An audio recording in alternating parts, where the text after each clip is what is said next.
দগ্ধ এবং সেন্সলেস হয়ে এসেছেন বেশ কয়েকজন। আমরা সেন্সলেস অবস্থায় আসলে 8 জনের অধিক মানুষকে দেখেছি যারা আসলে অজ্ঞান অবস্থায় এসেছেন। বেশ তাদেরকে ধরাধরি করে ভেতরে নিয়ে যাওয়া হয়েছে। দেখে আসলে তাদেরকে দেখে বাইরে থেকে আসলে জাজ করার মতো কোনো সুযোগ নেই আসলে তারা যে কতটা আহত হয়েছেন।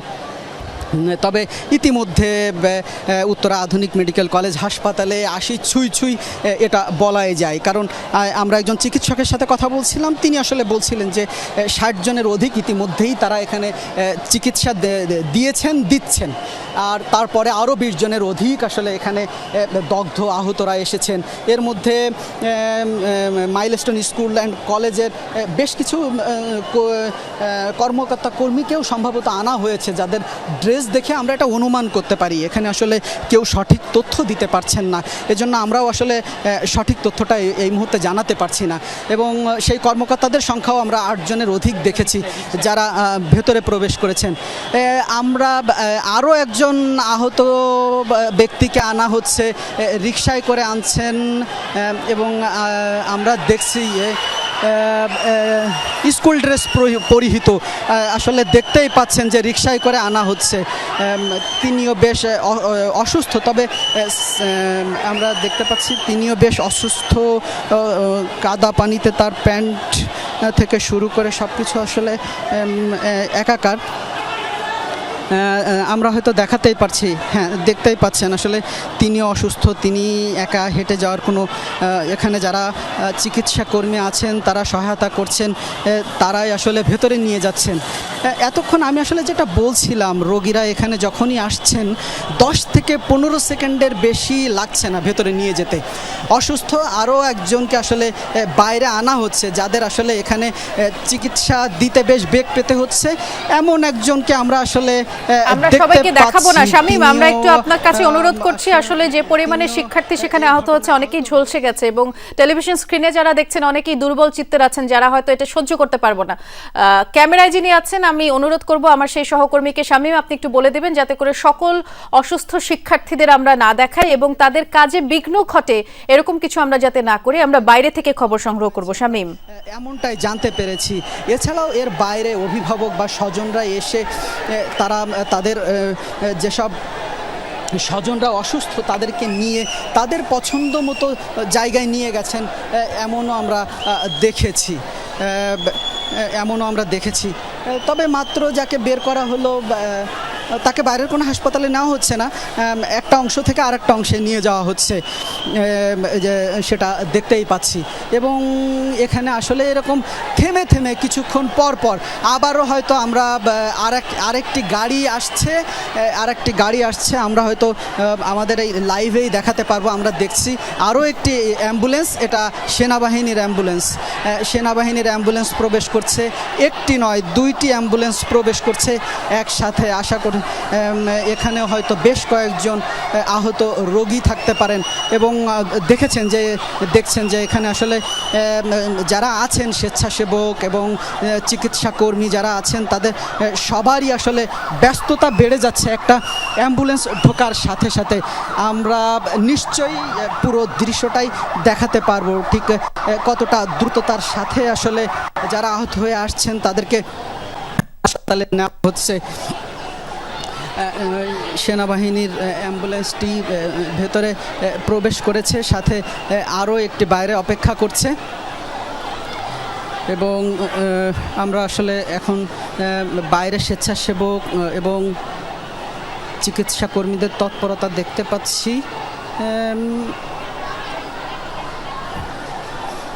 তবে এই অ্যাম্বুলেন্স থেকে আসলে আহত কাউকে আমরা বের হতে দেখছি না। অ্যাম্বুলেন্স থেকে আসলে সম্ভবত সেনাবাহিনী থেকে আসা কর্মকর্তা এবং একজন চিকিৎসককে আমরা ভেতরে প্রবেশ করতে দেখলাম। সম্ভবত যারা আহত হয়ে এসেছেন তাদেরকে আরও কতটা উন্নত চিকিৎসা দেওয়া যায় সে বিষয়ে হয়তো তারা কাজ করবেন, সে বিষয়ে হয়তো তারা খোঁজ খবর নেবেন, এমনটাই হতে পারে।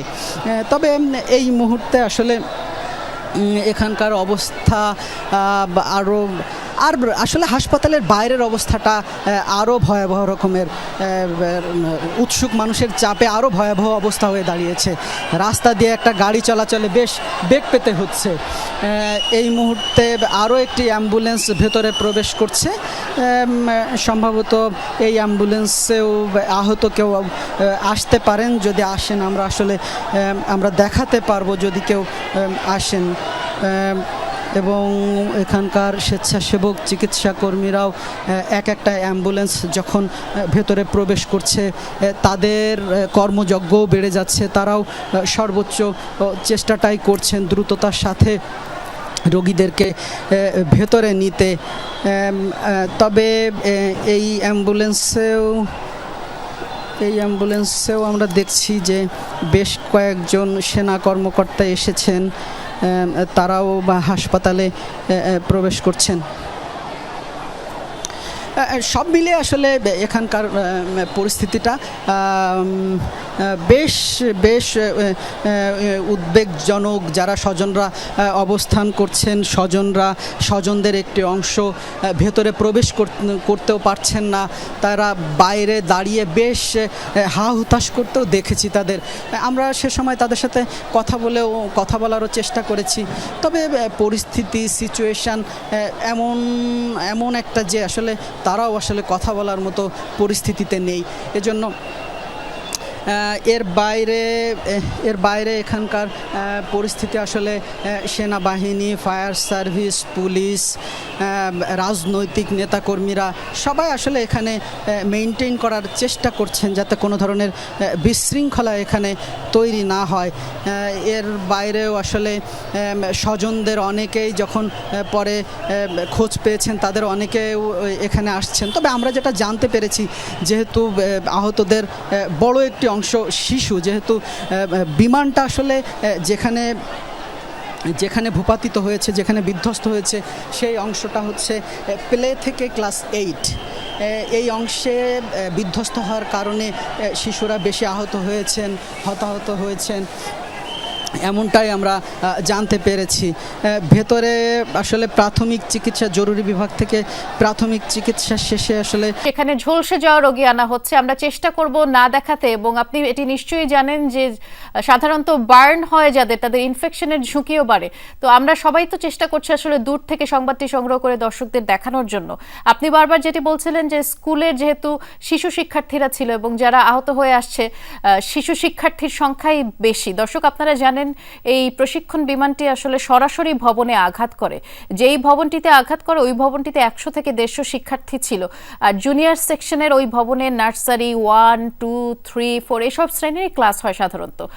আপনি যতক্ষণ সেখানে ছিলেন, শামীম আপনাকে বলছি, আপনি যতক্ষণ এই হাসপাতালের সামনে ছিলেন বা এখনো তো আছেন, সেখানে যে সকল শিক্ষার্থীদের অভিভাবকরা এসেছে, কোনোভাবে কি সম্ভব হয়েছে তাদের সাথে কথা বলবার? যদিও এটি এখন কথা বলবার সময় নয়, কিংবা এই শিক্ষার্থী যারা ছিলেন, যারা আহত হয়নি, কিংবা যারা আসলে তার বন্ধুর সাথে এসেছে কিংবা সহপাঠীর সাথে এসেছে, তাদের সাথে কথা বলবার সম্ভব হয়েছে কিনা? কিন্তু তারা হয়তো বলতে পারবে যে যখন এই বিমান দুর্ঘটনাটি ঘটে তখন ক্লাসে কিরকম পরিমাণের শিক্ষার্থী ছিল, ক্লাসে কোনো ধরনের শিক্ষক ছিল কিনা, কিংবা কে কি অবস্থায় ছিল, এ ধরনের কোনো আপডেট আপনি জানতে পারলেন কিনা শামীম? স্বজনরাও এখানে এসেছেন, তারা বলছেন যে আমার ছেলেকে পাচ্ছি না, তাকে না পেয়ে আমি এখানে এসেছি, এমনটাই বলছেন তারা। তবে আরও একটা অ্যাম্বুলেন্স এখানে প্রবেশ করেছে। এখান থেকে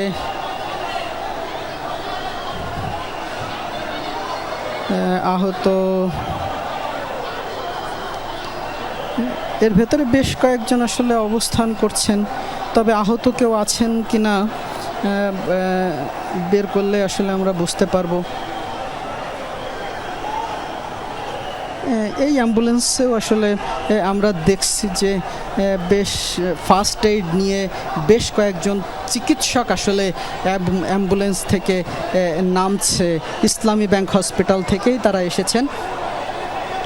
এরা এরকম আসলে বিভিন্ন জায়গা থেকে, ঢাকার বিভিন্ন হাসপাতাল থেকে চিকিৎসকদের টিম এখানে আসছেন, যেখানে যেহেতু এখানেই রোগীদের দগ্ধ এবং আহত রোগীদের বড় একটা চাপ উত্তরা আধুনিক মেডিকেল কলেজ অ্যান্ড হাসপাতালে, সেহেতু এখানেই আসলে রোগীরা আসছেন। এর আগেও আসলে আমরা দেখাতে পেরেছি যে সেনা